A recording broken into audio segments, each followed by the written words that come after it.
Claro que sí, buenas noches, ¿cómo estás? Buenas noches. Concurrencia, vamos a empezar, Mario, planificación y estrategias en gestión pública post pandemia. El expositor es el licenciado Andrés Escudero Cavada, sociólogo, consultor y especialista en gestión pública, planificación, resolución de conflictos y cooperación internacional. Andrés tiene la palabra. Gracias. En mi está puesto el PPT en mi cuadrado, donde estoy yo. En pantalla, en tu pantalla. En tu pantalla. Excelente, Antonio. Ya. Perfecto. Entonces, primero que nada, quería saludar a todos, agradecer la oportunidad, agradecerte, César, por darme la oportunidad de exponer ante tan magno grupo. Empezamos por pensar en lo siguiente. El tema de la planificación, un tema muy serio, es un tema a replantear el día de hoy. La primera presentación o la primera lámina que ustedes ven lo dice planificación post-COVID. Por si acaso, esa fotografía que ven es el modelo de planeamiento territorial de Holanda, un modelo que se basa en 3 conceptos muy importantes o 4: ser competitivo, accesible, habitable y seguro el territorio, cosa que por lo general no nos ha importado últimamente. Algo que se nos presenta hoy en día es la pregunta: ¿qué va a pasar? ¿O qué pasará? Yo les he puesto una lámina mostrándole mi bola mágica. Nunca hay que dejar de tener algún acceso paranormal para saber qué va a pasar, pero obviamente no están las respuestas necesariamente allí. También les he mostrado otra lámina donde está lo que se está diciendo en la prensa internacional. Y quiero hacer una introducción a lo que voy a decir. ¿Por qué? Porque hay cambios en el fenómeno internacional que van a afectar al Perú. La primera cosa es que todos los países del mundo van a tratar de desarrollarse, recuperarse o proteger su producción. Es de suponer que después de esta crisis vamos a ir a modelos proteccionistas. Es de suponer que le van a poner protecciones a una serie de cosas. Les doy un ejemplo. El aceite de oliva, por ejemplo. Obvio, todos los países del Mediterráneo, empezando por España, Francia, Grecia, Italia, le van a poner protección a sus agricultores. Y seguramente que le van a poner algún tipo de facilidad a los productores de aceite de oliva, con lo cual los de aquí no se van a ver beneficiados para nada, ¿no? Seguramente que la agricultura internacional va a caminar al proteccionismo en los próximos días. Seguro que va a haber desconfianza con países que han tenido problemas como China con el manejo de algunos tipos de virus, como es el caso del COVID-19. Seguro que se van a rearmar bloques comerciales. Seguro que el espacio internacional va a cambiar. Pero hay algo que quería adelantarles antes de tocar la presentación. La gente habla de nueva normalidad. Miren, señores, yo soy sociólogo. No existe normalidad sin libertad. Hay gente que entiende por sinónimo de nueva normalidad una constricción de las libertades de las personas. Si vamos a planificar en este país, planifiquemos para seguir siendo libres y felices por la unión como lo hemos sido desde la fundación de esta patria. Y eso es lo que voy a querer exponerles hoy día. Cualquier modelo de planificación que signifique quitarnos la libertad, reducir nuestras capacidades, quitarnos nuestra capacidad de integración, no es un modelo nuevo de normalidad, es simplemente un experimento para controlar a la gente. Y en eso hay que tener mucho cuidado, porque el mayor mecanismo de control social es el miedo. Varios autores, en algún momento puedo mencionarlo en otra exposición, hablan sobre el uso geopolítico del miedo.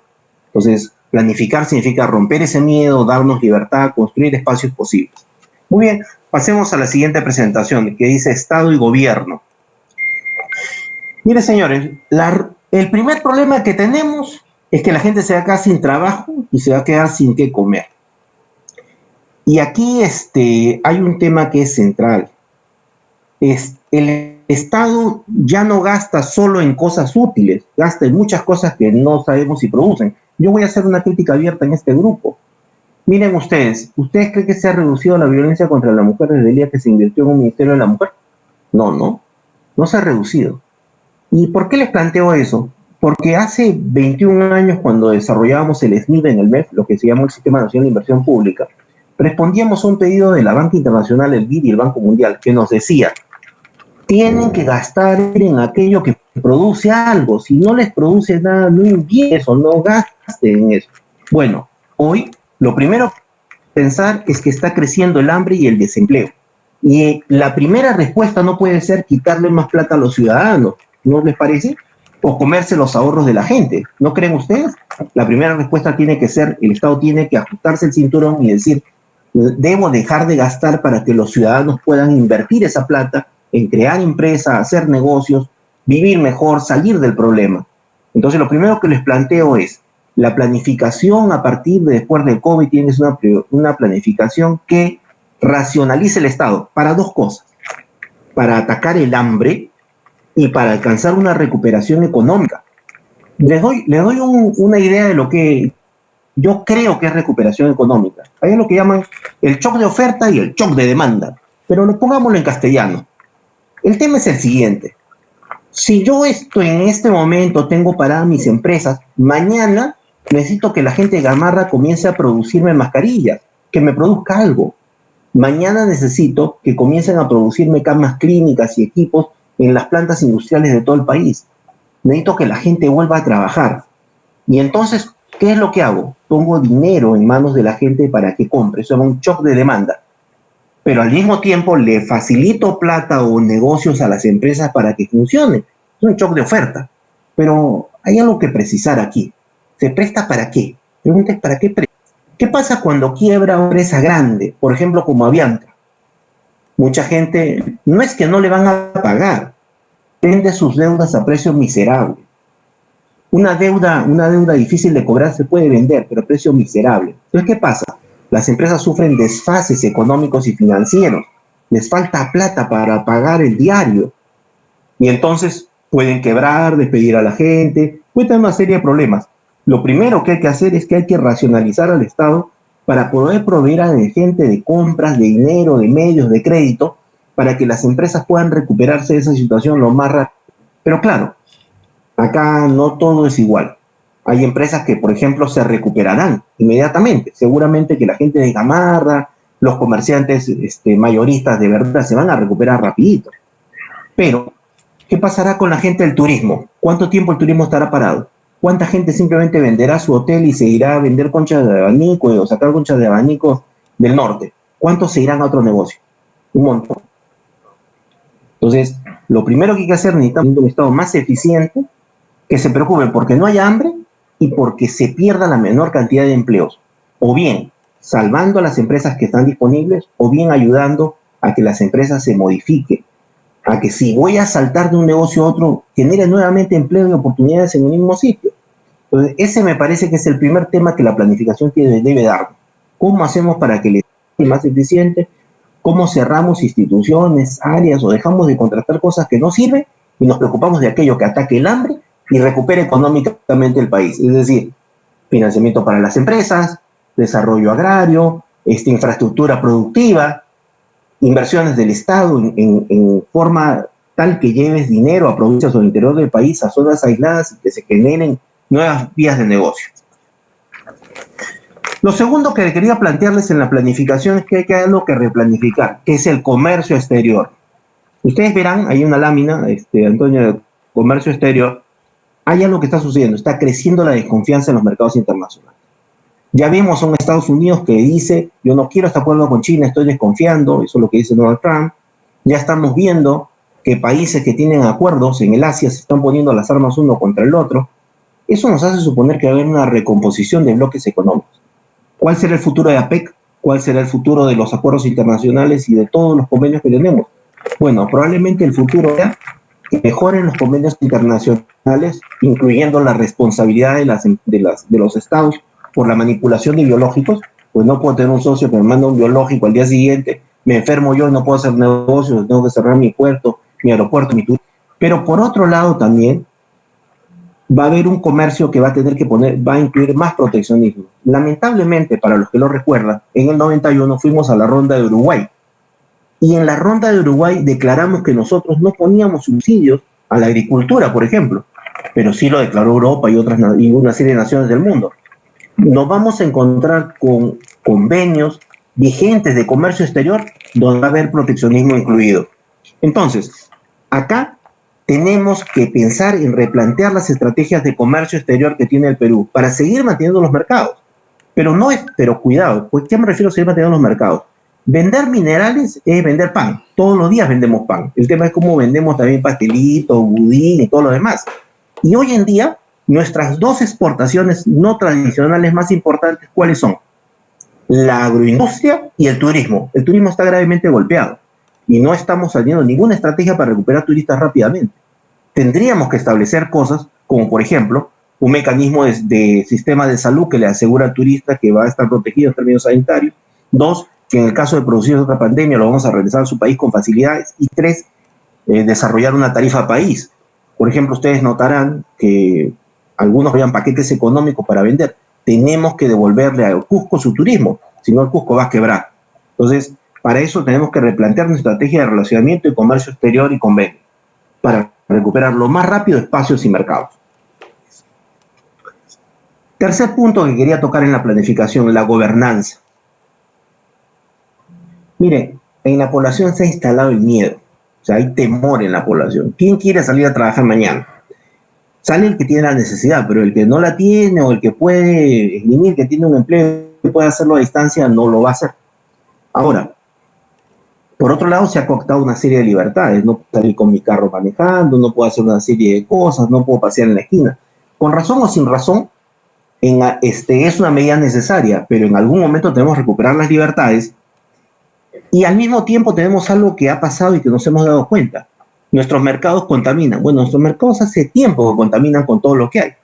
Ustedes se acuerdan, en la época del cólera ya sabía que se comían cosas en la calle y terminaba uno enfermo por cólera. Pero no es ninguna novedad que en el interior del país todo el mundo tiene problemas con las infecciones en los mercados. Este es un buen momento para ordenar el negocio, los comercios, el transporte. Yo honestamente no creo que se pueda conseguir que los buses vayan con 20 o 30 pasajeros. Eso no creo que vaya a pasar. Pero lo que sí puede pasar es que pidamos mejores condiciones de higiene, de limpieza, de comunicación y de trato con la gente. Dada la presión que hay, vamos a un punto intermedio, por lo menos que se ordenen, por lo menos que las cosas sean higiénicas, por lo menos que no tengamos un microbús inmundo o un mercado asqueroso. Eso yo creo que estamos en un buen momento de lograrlo. Voy a plantearles algo de fondo en relación al planeamiento con el COVID, y esa es la gestión territorial del COVID. Esta lámina se las he planteado, ¿por qué? ¿Por qué les planteo la gestión territorial del COVID? Pasemos a la gestión territorial del COVID. ¿Por qué les planteo la gestión territorial del COVID? El tema central es, después de esta cuarentena, el día 24, ¿la realidad va a ser igual en todo el país o no? No, la realidad no es igual en todo el país. Resulta ser que hay sitios donde nos sobran ventiladores y otros donde no lo hay. Hay sitios donde hay muchos pacientes y otros donde no lo hay. Hay sitios donde se va a quedar la gente sin trabajo y otros donde sí lo va a haber. Eso tiene que ser corregido con un instrumento de balance de desarrollo de vida que se llama gestión territorial. Y la gestión territorial normalmente tiene 3 grandes líneas, ¿no? La gestión territorial tiene 3 grandes líneas. El ordenamiento territorial, el acondicionamiento territorial y la articulación territorial, ¿no? ¿Ordenamiento qué significa? Esto significa que hay que poner las cosas en su lugar, ¿no? Poner las cosas en su sitio. Y el acondicionamiento es que en esos lugares que hemos elegido hay que poner las condiciones para vivir. Lo mismo que hay que ponernos de acuerdo con la gente, porque las cosas no se ponen solo por un decreto. Tengo que articular con la... Y eso nos plantea una serie de campos. Entonces, voy a trabajar por campo. El primero es la reducción del contagio. Nosotros todavía no hemos sectorizado las ciudades ni los espacios rurales por zonas más infectadas, menos infectadas, con más riesgo de contagio, menos riesgo de contagio. No lo tenemos, ¿no? Por primera vez veo un informe epidemiológico que habla de 20 distritos de Lima, pero cualquiera que conoce Lima sabe que esos 20 distritos no describen una organización territorial. La verdad es que tenemos focos en forma de núcleos alrededor de grandes mercados, alrededor del mercado mayorista de Santa Anita, alrededor de la parada, los ejes comerciales, lo que son los ejes del transporte urbano están contaminados. Debemos reconocer en nuestro ordenamiento territorial dónde están la mayor parte de infectados y dónde está la gente que se va a infectar después. Me parece increíble de tener que toda la ciudad de Lima se infecte, pero por lo menos podemos tratar de manejar las zonas donde no hay gran nivel de infección. Y eso es el primer ordenamiento. Lo segundo es el acondicionamiento. Si yo sé que en un lapso de tiempo la afección se va a desplazar, yo ya puedo preparar a los centros de salud, a los puestos de salud, a las instituciones del Estado para llegar a esa situación. Y le doy un ejemplo de eso que le estoy hablando. El otro día, un médico del hospital de Tingo María que decía, bueno, aquí la pasamos muy mal en el hospital de Tingo María, pero cuando llega a los pequeños pueblos, a las aldeas, ahí va a ser el problema, porque no hay ni médicos. Y va a terminar esto pareciendo, él hacía un ejemplo muy curioso, él hablaba de Walking Dead, y decía, pues la gente se va a matar entre ellos para que no entren al pueblo del otro. Bien, lo cierto es que en este momento nosotros no hemos definido qué zonas del país están contaminadas y cuáles no, y cómo preparamos a las zonas que están por infectarse para afrontar el virus. Eso no tiene estrategia, y eso necesitamos ya definirlo en la planificación. ¿Cómo vamos a manejarnos con las zonas que se están infectando o que se van a infectar? Un ejemplo, Iquitos está infectado, pero yo me estoy preguntando, Peva, San Pablo, Nuevo Chimbote están infectados o se van a infectar. Y luego, ¿qué pasará cuando entre a territorio Macé, cuando entre a territorio Ajún, cuando entre a territorio de otras etnias? ¿Cómo se va a manejar? Igual Cusco, seguramente Cusco tiene algún nivel de infección, pero en algún momento la infección va a llevar al Urubamba, al río Motetón o seguramente a Santa Rosa del Cerjal. ¿Y qué va a pasar ahí? No hay un plan. Entonces, ¿qué necesitamos? En la reducción tenemos que ordenar el territorio, sectorizar las zonas infectadas, ver cómo las aislamos y luego equipar zonas de contención para poder manejar las pandemias en diferentes sitios. Si yo en este momento sé que una zona no está infectada, yo ya debería preparar centros y puestos de salud, zonas estratégicas de la enfermedad, en el caso que ésta se presente. De otra manera, cuando se presente, simplemente los voy a dejar a su suerte. Y lo siguiente es la articulación territorial. Planteé un artículo hace como más de un mes que hay de las organizaciones sociales. ¿Cuándo nos hemos reunido con las comunidades campesinas, las comunidades nativas, los clubes de madres, las asociaciones populares, las organizaciones de vecinos? ¿Cuándo? Entonces, si nosotros decimos, yo ya tengo distribuida la infección en la ciudad, estoy acondicionando centros y puestos de salud para atender a la enfermedad, pero también acondicionar comedores populares, distribución de comida, la educación, cómo les voy a dar la internet, cómo voy a recuperar la economía, cómo se va a funcionar el transporte. Eso tengo que condicionarlo para esta situación. Y luego tengo que reunirme con transportistas, comunidades campesinas, organizaciones sociales y crear una red, un tejido social que me soporte. Eso es lo primero en la reducción de contagio. Ahora, segunda columna, mitigación de los efectos de la cuarentena. Bueno, señores, después de esta cuarentena hay zonas afectadas. Pero, ¿qué significa eso de zonas afectadas? Mire, señor, por ejemplo, en Iquitos, yo estoy seguro que casi todas las familias van a haber perdido un familiar. Es algo trágico. Y los médicos están traumados, como si lo hubieran llevado a una guerra.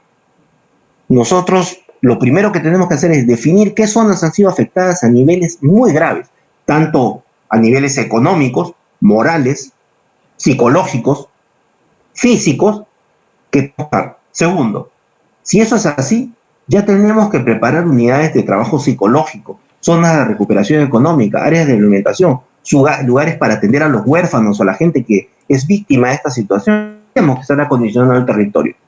¿Dónde se van a hacer albergues a todos esos niños huérfanos o madres abandonadas que van a quedar después de estas muertes en Iquitos? Eso es acondicionar el territorio para mitigar los efectos. Y lo otro, como les decía, tenemos que preparar la asistencia social. Mucha gente va a ir a la pobreza. Ya tenemos que ir pensando como se pensó en el PRONA. Se acordarán ustedes, hace 20 años teníamos una organización que se llama el PRONA, que coordinaba con comedores populares darle alimentación a la gente que no la tenía. Eso es articular el territorio. Ya tendríamos que haber articulado con comedores populares sociales, organizaciones de base, para que esa gente que sea la víctima del COVID, que se quedó sin empleo, sin padres, sin madre, una situación difícil, tenga un pan que llevarse a la boca sin necesidad que tenga que hacer una cola en un banco y que pueda recibir incluso algunas facilidades. El tercer aspecto en la articulación territorial se llama continuidad operativa. No puede, yo en este momento digo, bueno, está bien, estamos en electricidad, la última punta en unos días estuvo en 5 gigawatts, cuando la punta en febrero estuvo en 7 gigawatts. Yo entiendo que el sistema eléctrico se va a reencender y vamos a volver a los 7, 7.5, pues de relación de 10. Entonces, continuidad operativa eléctrica. Pero es definir las partes del territorio donde los efectos de las bajas, las afecciones, han dañado infraestructura, han dañado la capacidad de las organizaciones. Y lo pongo así. Se ha dañado la capacidad de las organizaciones como de salud. La pregunta es, ¿también nos hemos afectado con personal o gente en los sistemas eléctricos, sistemas de combustible, vías carreteras, transportes? ¿Cuántos se han afectado? Hemos perdido capacidad operativa. Tenemos que reconocer qué actividades van a ser necesarias para recuperar la vida y ver cuáles son las zonas más afectadas en la continuidad operativa, donde se ha detenido o se está por detener la continuidad operativa. Yo en eso vuelvo de nuevo a Iquitos, y que las barcazas están llegando con petróleo, se está descargando en Genren petróleo para la generación. Lo mismo en Electrocayal, y cómo está la cosa, cómo están funcionando las poblaciones, los combustibles respectivos, o sea, el residual 6 o el residual 2, según la unidad. Eso hay que verlo.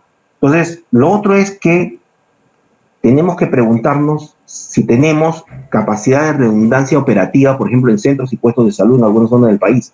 ¿Y por qué lo menciono? Si ustedes lo revisan en este momento, probablemente hay centros y puestos de salud que van a haber totalmente afectados, muerte de su personal, o porque están devastados en términos de personal. Para recuperar capacidad operativa, a veces hay que constituir redundancia. Yo lo pongo sobre la mesa. Para mí eso de las carpas en los estadios es una solución a medias. Nosotros tenemos coliseos, tenemos museos, que en el último de los casos son infraestructuras monumentales que podríamos usar para crear nuevos hospitales momentáneos. Y nuevamente, la continuidad operativa requiere una reunión de articulación. Para la planificación futura, ya tendríamos con sectores como es energía, minería, industria, pesca, y los sectores de servicios en general, que son los que dan el orden, y reunirnos con los sindicatos y poner nuevas condiciones. Señores, este es un momento difícil y no podemos darnos el lujo de perder. ¿Dónde está preocupado? Señores, si quiebra una gran empresa, se dan otras 1000 pequeñas empresas con ella. Por eso es importante mantener todo el tejido empresarial peruano. Y la continuidad operativa es importante. Si nosotros perdiésemos capacidad de generación eléctrica, capacidad de distribución de petróleo, capacidad de distribución de productos o capacidad de producción de alimentos, otros bienes, se puede afectar la economía. Entonces, la continuidad operativa es muy importante, temas que componen la estructura del Perú. Y luego, nos vemos finalmente con el tema de la recuperación económica. En el ordenamiento territorial, por ejemplo, yo me adelanto a decir que el Cusco va a ser afectado porque el turismo no se va a recuperar en los próximos 6 meses.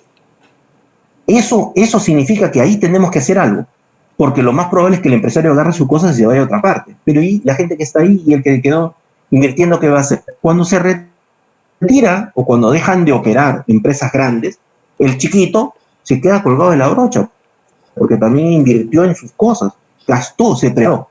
Entonces, pregunto, ¿cuáles son las zonas más afectadas en este momento económicamente y que va a ser difícil recuperar? Ahora, damos cartera de proyectos de solución en las zonas. Yo en eso no lo he puesto acá en el texto, acá pongo estudios de solución de cartera de proyectos de recuperación, pero lo pongo de manera más sencilla. Necesitamos motivar los proyectos de beneficio compartido. ¿Qué es un proyecto de beneficio compartido? Un proyecto de beneficio compartido es un proyecto donde varias organizaciones ganan en él. Por ejemplo, cuando ustedes ven los entornos mineros, los entornos petroleros, los entornos de ciertas empresas, estas invierten en alguna cosa. Por ejemplo, en vacas, en leche, en palta, en arándanos, en lo que sea. No en que su inversión se convierta en un gran proyecto, sino en un montón de microproyectos chiquitos. Así lo hace agricultura, así lo hacen las ONGs, así lo hacen todo. Pero esa situación puede ser optimizada. ¿Cómo? Cuando uno une a la empresa interesada en la zona de influencia, al gobierno regional local o al gobierno nacional, a la empresa privada que quiere exportar esos negocios y al ente financiero. Cuando eso se convierte en incubadoras de negocios, incubadoras de empresas, uno puede hacer cartera de proyectos para la recuperación de zonas económicas. Todavía no he visto que se han sacado eso adelante. Y ahí también viene la organización local. ¿Hay algún concurso de emprendedores, de propuestas de negocios para recuperación? No. Yo veo que hablan del crédito, pero no veo a nadie reuniendo con la gente diciendo, mire, a ver, propuesta de negocio. Ahora, un gran mito que hay es que en una crisis como esta pandemia es difícil la recuperación. No, mentira, es bastante fácil. ¿Por qué? Porque es verdad que el que consumía un producto como aceite de oliva va a pasar a consumir aceite de soya. Sí puede ser. Pero también es verdad que cambia el producto pero sigue comiendo. Y a veces lo único que tengo que hacer es dejar de venderle un producto y venderle otro. Igual van a comer, igual todos comemos en este mundo, igual todos necesitamos servicios y facilidades. Entonces, por eso es que es muy importante los proyectos de emprendedores. No es que se va a dejar de vender ropa. Mire, yo el otro día hablaba con un amigo con el que veo exportaciones y me decía, para este año ya no se van a lanzar las 6 campañas de ropa. Ustedes saben que en el mundo hay 6 campañas de la moda. No, aparentemente la moda va a sacar solo 2 campañas. La de invierno y la de verano. Bestial, pues adaptémonos a eso. Cadenas internacionales. Entonces, como nuevamente le decía, eso nace en la articulación territorial con las acciones de base, con el pequeño productor, cuando les da inteligencia de mercados, cuando uno habla con la gente que son confeccionistas, por ejemplo, de calzado en Trujillo, y les dice, oye, tenemos que ver con compradores en Europa, en Estados Unidos y en otros países y preguntarles cómo se reestructurará la moda, cómo serán las ventas, qué producto te pedirán, qué tendrás que hacer, qué zapato querrán, qué producto querrán, qué media, qué vestido. Eso es muy importante. Y para nosotros es una gran oportunidad. Y es una gran oportunidad porque por lo menos el Perú es un país de gente ahora que no tiene ningún interés político en fastidiar a otro país, simplemente en seguir saliendo adelante y vivir tranquilo. Entonces el ordenamiento territorial es fundamental. Y yo creo que es el ordenamiento territorial la idea central de la recuperación económica y social del Perú. Porque no económica, sino también habrá gente que va a quedar traumada psicológicamente. Y por Dios, hay que hacer terapia, hay que hacer reuniones, hay que hacer que la gente se recupere. Incluso, no lo he puesto acá, pero hay que hacer trabajo con las religiones, con los grupos, con diferentes grupos, para que hablen con la gente y le devuelvan la sensación de que viven en felicidad, en alegría y en familia. Eso es muy importante. Bueno, en esta presentación yo quería simplemente plantearle algunas ideas esbozadas a mano alzada y agradecer la oportunidad de plantear estas ideas que acaso tal vez puedan servir de algo. Muchas gracias, César, muchas gracias, Antonio. Muchas gracias, Andrés. Si alguien tiene alguna intervención respecto de la exposición del licenciado Andrés Escudero, puede prender su micrófono y hacer la pregunta directamente.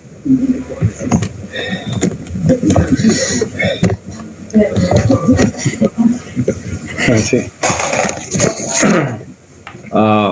¿Se puede proceder?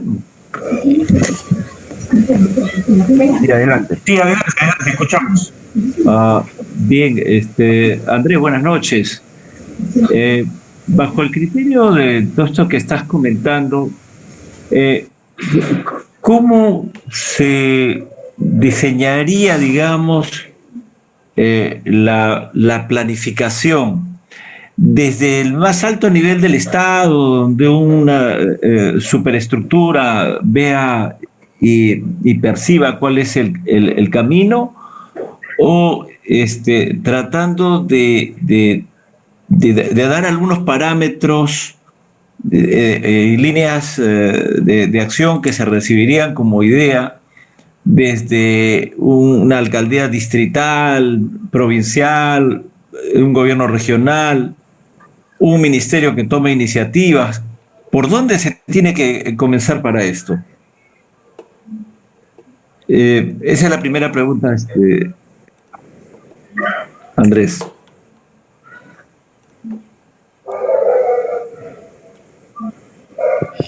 A ver.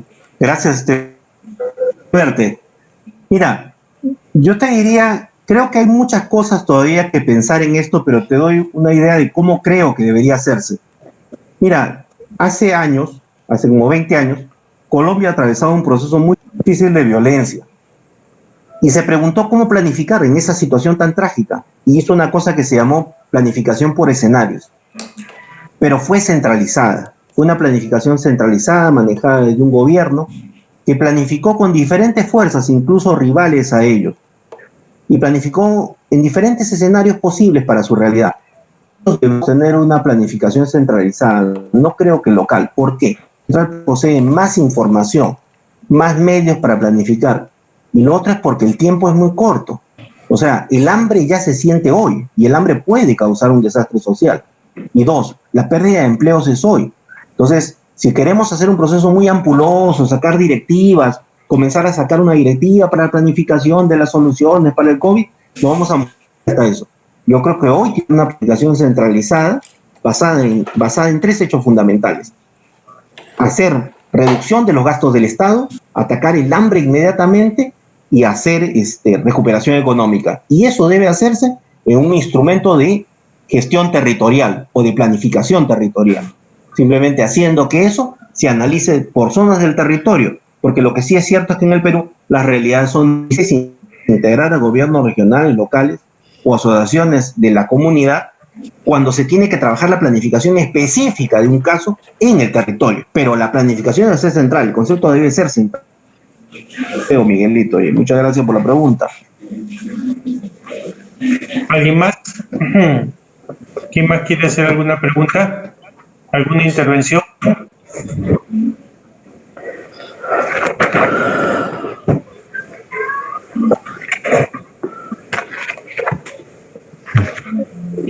Si me permiten, por favor.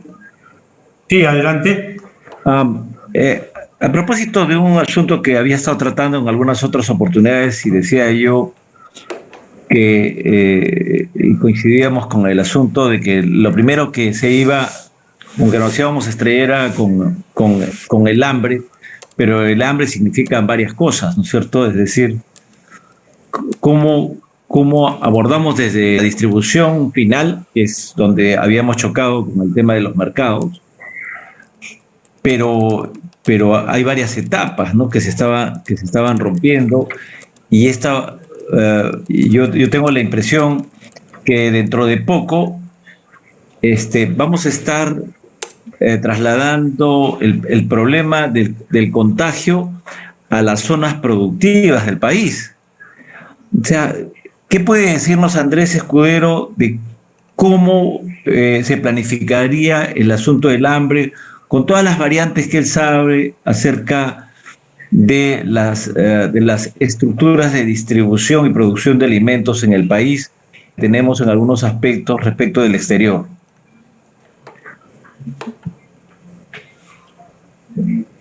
Esa sería la pregunta. Gracias por la pregunta, y además interesante la pregunta que planteé.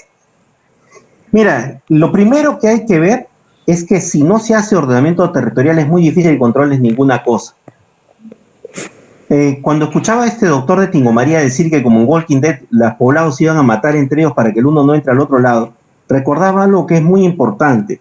La forma de controlar la epidemia no es impedirle a la gente saliendo de su casa, sino es impedir que la epidemia camine o se mueva. Entonces, obviamente, lo que necesitamos es que los valles productivos en lo posible, entrada y salida de gente que podría traer alguna enfermedad, como se hacen con las barreras sanitarias, cómo se controla la mosca de la fruta, cómo se controlan las virosis en los diferentes cítricos, se controlan con barreras de control sanitario. Entonces, lo primero que vamos es establecer que las zonas productivas tengan barreras de control y que los vehículos de transporte, las máquinas, no entren hasta dentro de la zona productiva. Yo te diría, si yo sé que, por ejemplo, Posuso, Oxapampa, Iscosacín, Villarrica, que son zonas productoras de café, entre otras cosas, no están contaminadas, entonces uno pone un control sanitario en la Merced, en San Ramón, y allí dice, sí, los camiones llegan hasta acá, y el que se desplaza de adentro es alguien de los nuestros que vive en Oxapampa, Posuso.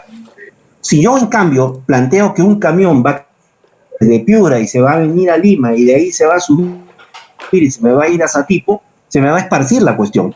Por eso es que es importante los controles y las barreras, igual como se hace en la sanidad agraria. La segunda cosa importante es, hablabas del hambre, pero a ver, yo creo que el hambre tiene sus tiempos. El hambre que se controla con empleo es uno, el hambre que se controla con subvenciones económicas es otro, el hambre que se controla con canastas de víveres es otro. Hay otro hambre que se controla con comedores populares. En los años 80 llegamos a una crisis muy difícil económicamente que obligó al Perú a usar la organización de base, los comedores populares, las organizaciones sociales, y funcionó para mitigar el hambre. Tal es así que cuando se dio el shock en el gobierno de Fujimori, es en ese espacio donde tuvo que trabajar. y tan fuertes fueron las organizaciones sociales que, siendo que el fujimorismo no fue el creador de esa idea, el fujimorismo aprovechó en Foncodes de los núcleos ejecutores y se aprovechó en prona de esos comedores. Entonces yo creo que hoy tenemos que recuperar la base social, porque finalmente es la base social la única garantía de que alguien pueda caminar unas cuadras y conseguir un plato de comida. Y es algo que en general se ha olvidado en el Perú. Por eso que yo creo que hay dos cosas. Uno es la protección contra el desplazamiento hacia las zonas productivas requiere estaciones de control similares a las que hay para mosca de la fruta.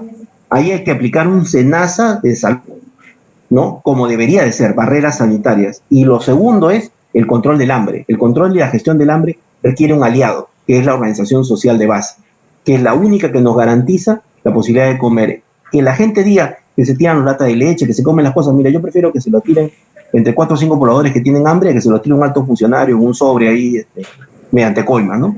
Así finalmente alguien se lo va a comer, aunque sea un niño de la comunidad se lo va a comer, ¿no? Nadie se lo va a llevar a Suiza, ni lo va a depositar en una cuenta, ni va a aparecer, ¿no? Simplemente aparecerá en el plato de comida de algún niño de ahí que es el dirigente. Por eso que yo creo que por ahí hay que trabajar el tema, ¿no? Gracias, Miguel. Una pregunta, Andrés. ¿Cómo sería la planificación diagnóstico interno a nivel competitivo por unidad estratégica después de la pandemia?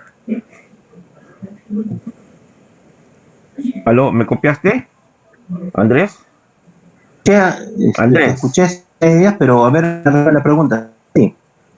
Sí. ¿Cómo sería la planificación? Te escucho, dime. Del diagnóstico interno a nivel competitivo por unidad estratégica después de la pandemia?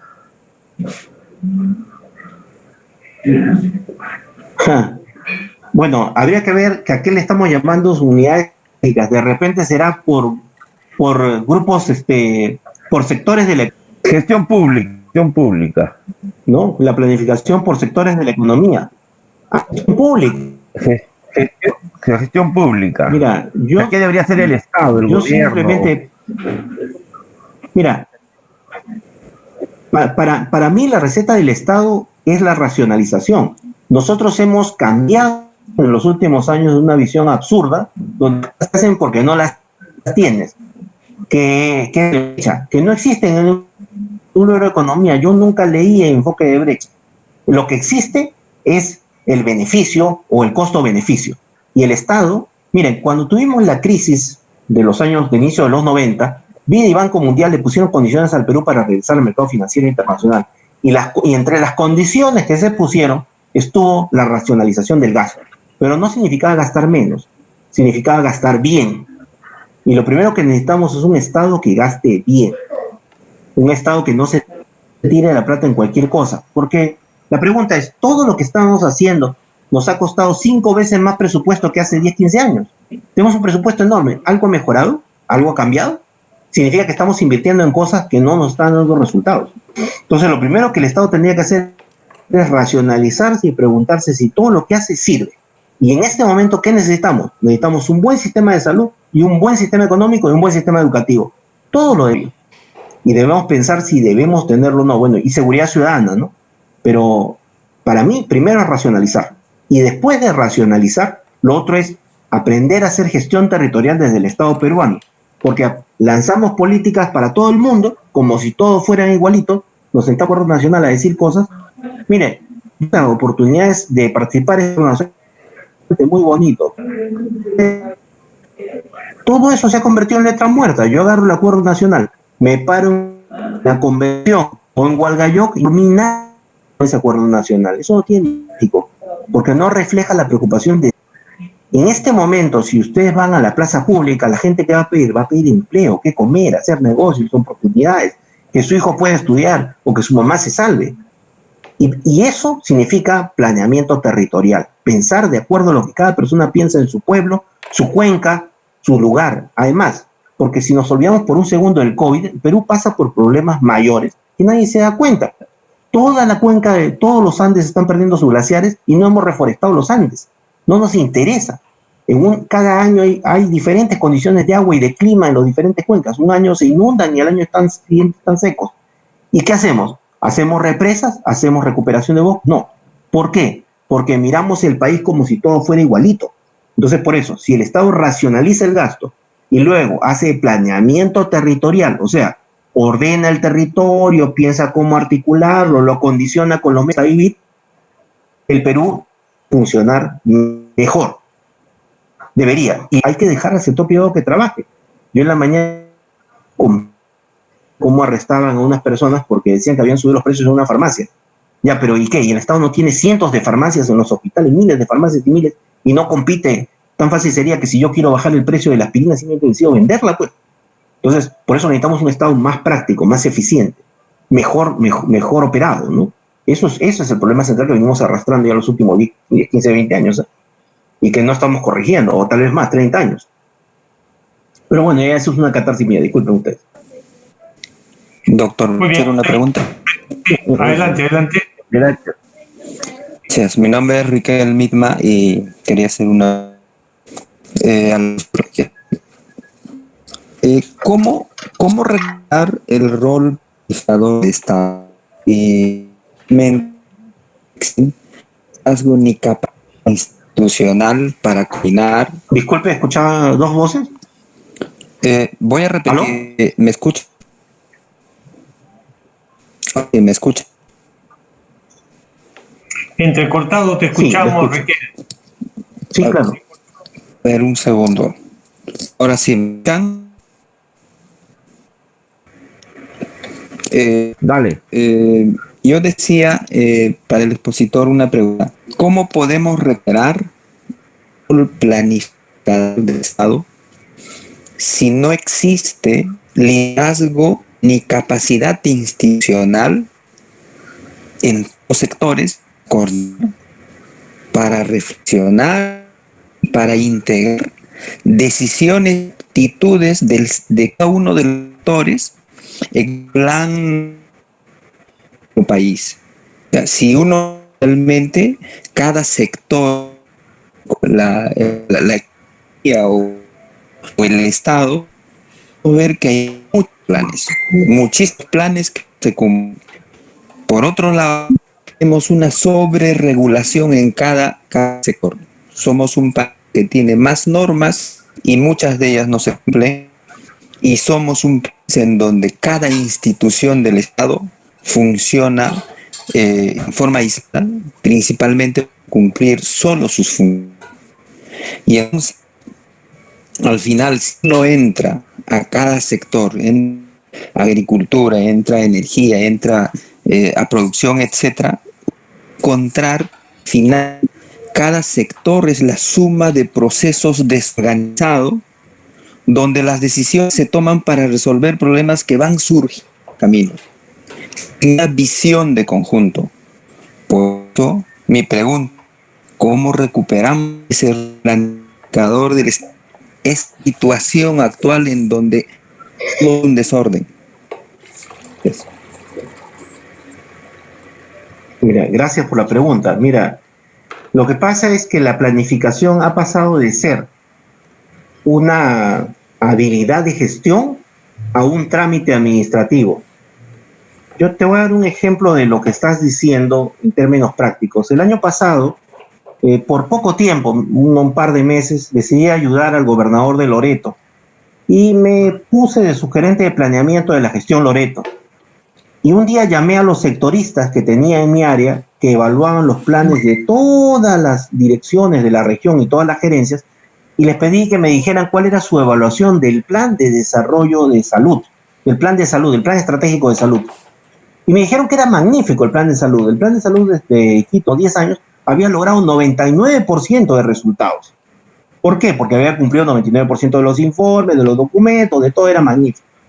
Yo le dije a los planificadores, le dije, pero señor, antes de que me diga usted eso, dígame si el plan corresponde a la realidad. Y el planificador me dijo, no, un momentito, señor, para eso yo tenía que conocer el sector, pues no se pase. Yo le digo, ¿cómo? Y entonces tu plan no corresponde a la realidad. Ese no es mi trabajo de evaluar. Yo evalúo si cumple la meta. Si él pone 1000 informes, entonces si hace 999, ya logró la meta, pues. Bueno, eso es lo que se ha convertido hoy en día en la planificación del Estado peruano, en cumplir un trámite. Pero yo inmediatamente llevé a todos mis planificadores a hablar con el director de salud en ese momento, que ya teníamos una crisis el año pasado en Iquitos, y él le pintó un panorama terrible. Entonces le dijo, mira, este plan no tiene nada que ver con la realidad, porque este plan nada más consiste en yo tengo que hacer esto, yo tengo que hacer lo otro, nada más. Y no le importaba que hubiera infectados por VIH, infectados por hepatitis B, que tuvieran ELA, no, eso no le importaba. Entonces, debemos de dejar de hacer tanto papelucho para hacer planificación simple y práctica. Y la planificación simple y práctica es la planificación que constituye poner la realidad sobre la mesa. El problema del Perú es que hemos creado unos tótems que le llamamos el Acuerdo Nacional, donde hemos creado grandes políticas. ¿El Acuerdo Nacional qué es? El Acuerdo Nacional es la traducción literal de los acuerdos internacionales convertido en plan para el Perú. O sea, somos simplemente un calco y copia de lo que anda diciendo los organismos internacionales. No es una visión propia nuestra. Además, quiero decirles algo desde el punto de vista ideológico. Muchas organizaciones políticas tienen la costumbre de copiar sus visiones políticas de lo que está publicado en la web de las Naciones Unidas. Y las copian tal como está, como si así se pudiera aplicar.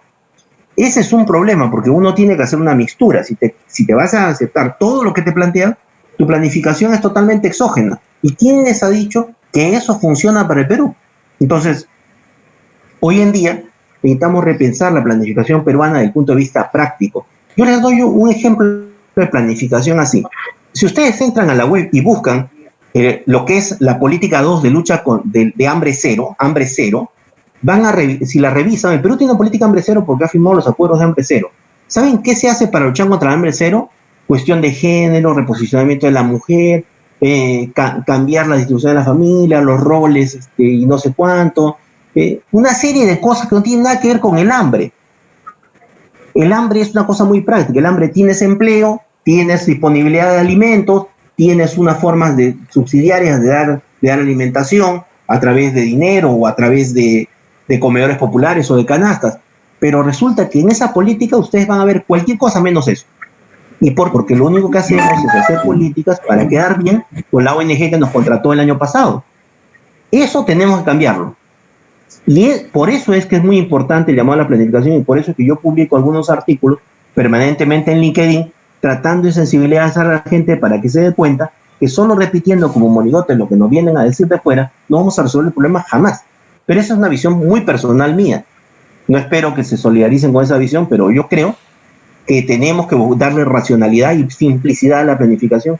Y el centro de planificación que hemos creado hoy en día se ha vuelto un ente burocrático que lo único que hace es establecer normas para que todo el mundo pueda hacer los informes suficientes. Y además, hemos roto la teoría de la planificación, porque hemos mezclado programación con planificación. O sea, decir informe, evento, eso es programación, eso no es planificación. O sea, tenemos que recordar nuestra estructura de la planificación y recordar que en la planificación necesitamos tener visión, ¿no? Una visión de lo que vamos a hacer, ¿no? Una idea de lo que vamos a hacer, una idea de lo que pasa, una propuesta de lo que tenemos que hacer y una estructura de lo que queremos hacer. Luego lo programamos, luego lo presupuestamos, luego lo convertimos en actividades. Entonces creo que esas son las cosas vitales. Pero de todas maneras, linda la pregunta para darle más vueltas, ¿no? Muchas gracias. Muy bien, Andrés. Una última pregunta ya para ir hacia las conclusiones. Todo lo que queremos pedirte.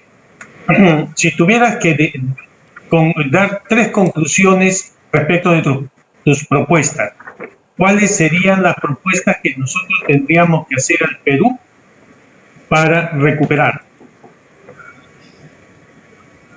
3 propuestas.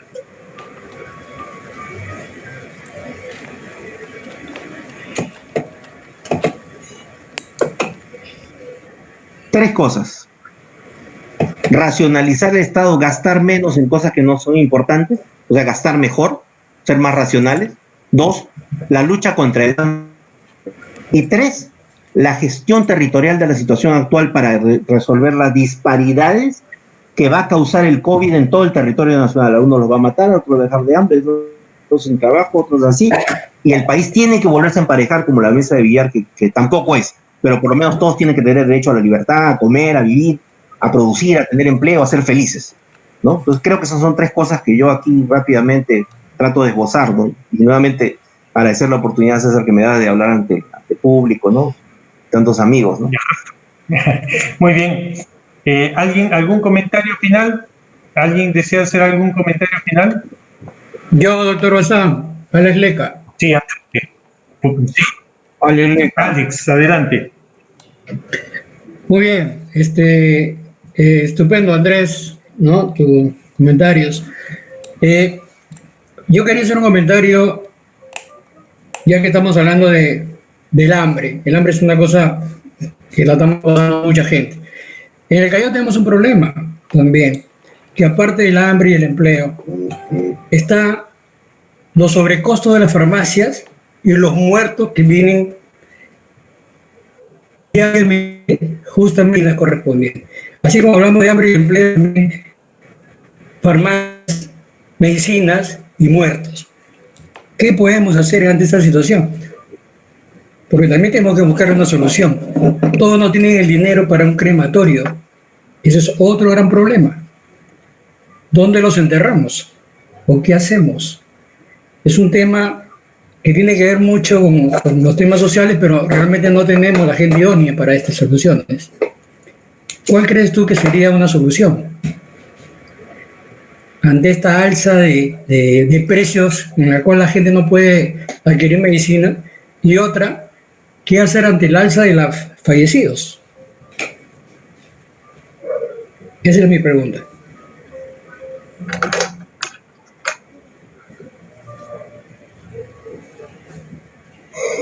¿Mucho? Gracias, Alex. Sí, claro, con el gusto ahí, mi paisano. Mira, les planteé el acondicionamiento territorial por esa razón, porque los problemas van a ser diferentes según el lugar al que vayamos. Pero el Estado tiene los medios para resolver los problemas. Los hospitales poseen farmacias, todos. Todas esas farmacias tienen depósitos químicos farmacéuticos especialistas. ¿Qué esperan esas farmacias para rellenar el país de una oferta? ¿Acaso no hay laboratorios en todo el planeta? ¿Acaso no existe importación y exportación? Están abiertas las líneas de comercio internacional. O sea, vamos a pensar en una situación que estamos en el gobierno y esto ya es inmanejable.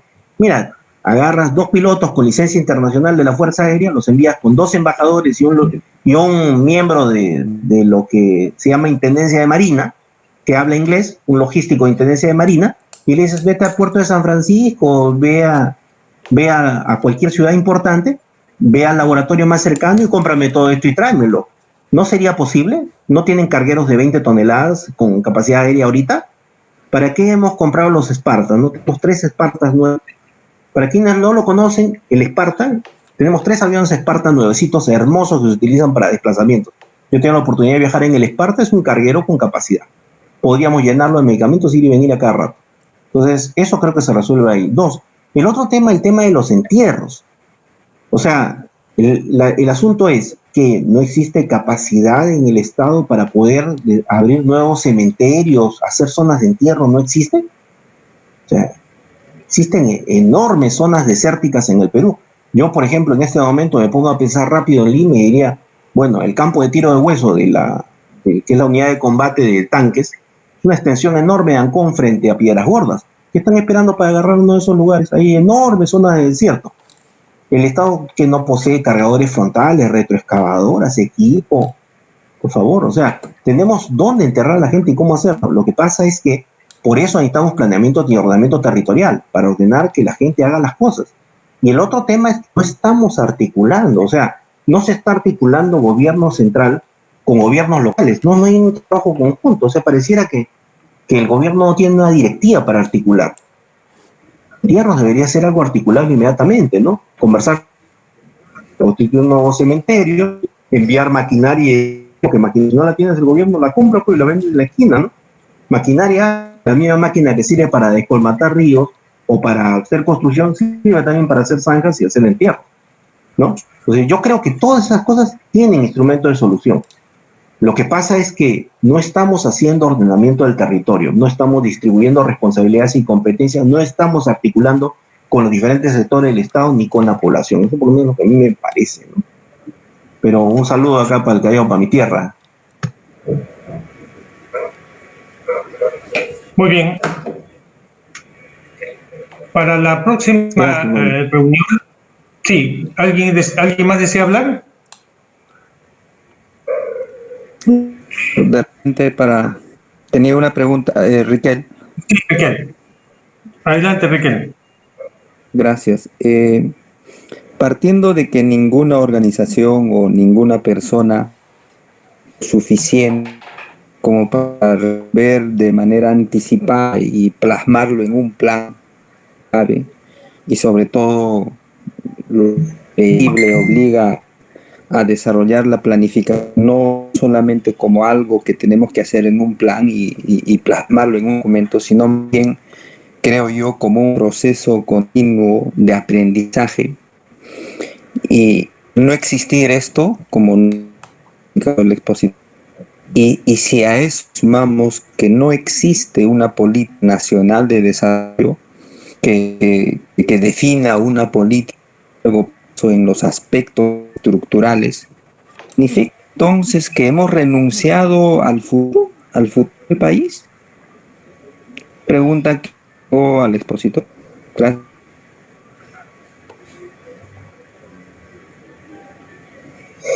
A ver, cada quien tiene su explicación sobre esto, ¿no? Mira, la planificación tiene tres elementos: la planeación y la programación. La previsión es lo que crees que sucederá. Obviamente la planeación, toda tu idea de cómo vas a solucionarlo, cómo vas a hacer estrategias y todo. Y tu programación es las actividades que vas a realizar. El problema es que en el Perú ha habido una batalla ideológica que se llevó adelante en el Acuerdo Nacional, que nos dio una lista de políticas que suena muy bien para un acuerdo internacional en las Naciones Unidas, pero que no necesariamente son resultado de la reflexión en el Perú. No son producto de la reflexión en el Perú. Y eso tiene que ver mucho con la parte de lo que yo veo. Nosotros hemos tenido varias visiones de desarrollo distintas y hoy no parecen haberse conjugado esas visiones de desarrollo. La pregunta, el tema central es: nosotros queremos ser una sociedad de progreso económico, una sociedad como los tigres del Asia, una sociedad que pueda competir con Israel, con Corea, con Francia o con Costa Rica. Si pretendemos algo así, nuestro camino es fortalecer las instituciones, las reformas de primera, segunda, y tercera y cuarta generación, recuperar la confianza en la inversión en el Perú y mantenernos en ese camino. La otra es: ¿queremos ser Venezuela? Bueno, entonces pues sigamos estatizando cosas, sigamos estableciendo políticas controlistas, sigamos poniendo control sobre la cabeza de la gente. Ese es el problema, estamos haciendo las dos cosas a la vez. Yo doy algunos ejemplos de las cosas que me parecen preocupantes. Tenemos órganos regulatorios, cuestiones como las deficiencias del mercado y los abusos de posición. No se ve que están funcionando. Yo no veo, por ejemplo, a Indecopi que esté actuando, no veo que esté actuando Ocitran o Ciner, no lo veo. No parece que se estuvieran dando cuenta de nada. Y ustedes ven que todos los días Telefónica se le cortan la señal, todas las empresas de comunicaciones hacen lo que quieren, todo el mundo hace lo que quiere. Ustedes ven las empresas de agua potable y por justo hay un SUNAT porque en una serie de zonas del país no funciona y el sistema regulatorio está mal. Entonces, mi opinión personal es que nosotros deberíamos ir al camino de la competitividad. Y para hacer el camino de la competitividad tenemos que constituir las reformas de primera, segunda y tercera generación. ¿Que son qué cosas? Significa que tenemos buena política fiscal, política tributaria, política arancelaria, en general la política económica. Luego tenemos fórmulas para que haya competitividad en el Perú y aquello que no es competitivo, o sea, está en régimen de monopolio como el agua, la distribución y la transmisión eléctrica, el transporte masivo y otras cosas. Tenemos buenos sistemas regulatorios y luego necesitamos un país que promueva la inversión con un sistema financiero ágil, bien constituido, y necesitamos una educación de primer nivel, de buena calidad. Yo quiero recordarles que la Universidad San Martín de Porres ofreció su infraestructura para educación a distancia. Como verán, nadie le ha hecho ningún pepino de caso. Muchas instituciones tienen capacidad. Algo que ustedes se deben preguntar: cuando yo estoy en una crisis, ¿a quién llamo? Al que lo hace mejor, ¿sí o no? ¿Ustedes han visto que se ha llamado últimamente al que hace mejor algo? Entonces, ¿por qué? Porque los últimos gobiernos no tienen costumbre de llamar los mejores ejemplos. Lo que hacen los países desarrollados es, si tú eres el mejor, te llamo a ti, copio lo que tú estás haciendo. Entonces, por eso que yo estoy viendo, tenemos un problema de tener dos zonas de desarrollo del Estado que se han revuelto. Incluso una tercera, que es la visión controlista, porque ahora le han puesto control a todo. Entonces resulta, esa gente que llamaron a provincias, preguntaron si el pollo a la brasa valía 35 o 25 soles. Y como en realidad costó 30 soles, en la factura dije 35, el tipo se regaló. Había que pagar el tipo de cosas con personal a mi cargo. Lo mandaba de viaje y el órgano de control decía que había comido, bebía. Y se nos pasa, sin embargo, odiosos por las narices. Entonces, yo creo que tenemos un sistema muy controlista, un sistema que no plantea las visiones, y no nos hemos creído finalmente en ningún discurso, ni el capitalismo, ni el socialismo del siglo XXI. Si no elegimos un camino, finalmente vamos a seguir así, manejándonos a la deriva. Creo que lo que tiene que hacer el próximo partido de gobierno es decidir un camino y apostar por ese camino durante los próximos 50 años, que sería lo más lógico. Pero esa es mi visión personal. Un saludo nuevamente. Muy bien. Comenzó nuestro hermano Andrés Escudero con una pregunta. Si podíamos seguir nosotros sin libertad. Y recuerdo, me corregirán quienes tienen mejor memoria o información histórica que yo, que el gobierno de Manuel Odría fue un gobierno dictatorial. Y él se basaba en un mensaje muy claro. ¿Qué quieren? ¿Pan o libertad? La gente prefería el pan y dejaban que lo sometan todo el tiempo. Pasaron los gobiernos y después otra vez fuimos pensando que la libertad era más importante que simplemente tener pan. Hemos ido por esos vaivenes durante muchas épocas en nuestra historia. Por un lado, en la política del péndulo, queriendo gobiernos fuertes que nos quiten libertades para podernos controlar. Y de otro lado, gobiernos que pensaban solamente en la libertad y que, sobre ese pretexto, pasaban ya a una falta de control absoluta, a abandonar el papel que le correspondía al Estado y, por lo tanto, ese libertinaje nos llevaba al desorden, a la corrupción y a las cosas que hoy día también vemos. La pregunta que nos hacen ahora es, ¿quieren libertad o quieren salud? Hemos sacrificado nuestra libertad por mantener nuestra salud. Pero al final de cuentas, tan desastroso es uno como otro. Porque no hay liderazgo en nuestro pueblo. Porque no es aquella persona a quien deben seguir, porque quieren hacerlo, porque tienen fe quien está gobernando, sino simplemente a alguien que está ordenando, está mandando. Tenemos una autoridad, pero que no nos causa liderazgo. Es tiempo de cambiar. Es tiempo de establecer a puertas de nuestro tercer centenario, de empezar nuestro tercer centenario, una visión nueva del Perú. Es hora de establecer los cambios necesarios para que las nuevas generaciones recuerden que hubo quienes se jugaron por ellos y establecieron unas nuevas bases del Perú. Hoy día se han colgado ya las bases de nuestro partido en nuestra página web. Por favor, revísenlas. Las vamos a discutir el próximo jueves a las 6 de la tarde, además de la conferencia que tengamos. Debemos aprender a ser un pueblo disciplinado. Debemos aprender a tener orden. Debemos aprender que esto significa que uno nos respetemos a nosotros.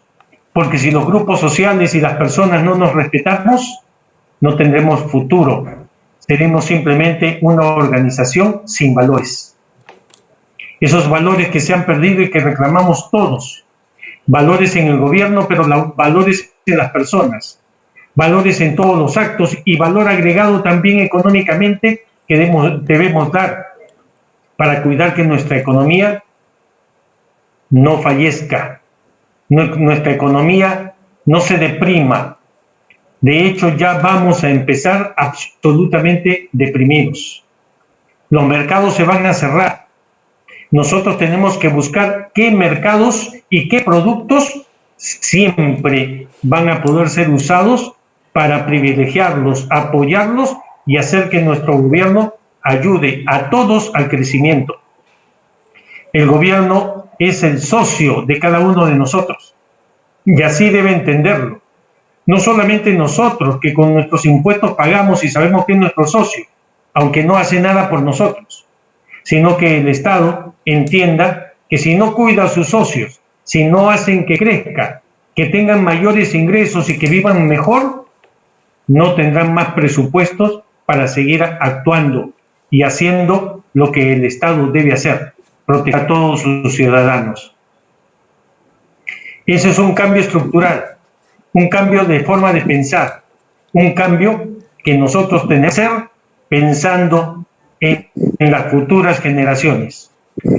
Ha terminado Andrés diciendo que nuestro partido de gobierno el partido de gobierno que gane las elecciones debe pensar en planificación a largo plazo, a 30,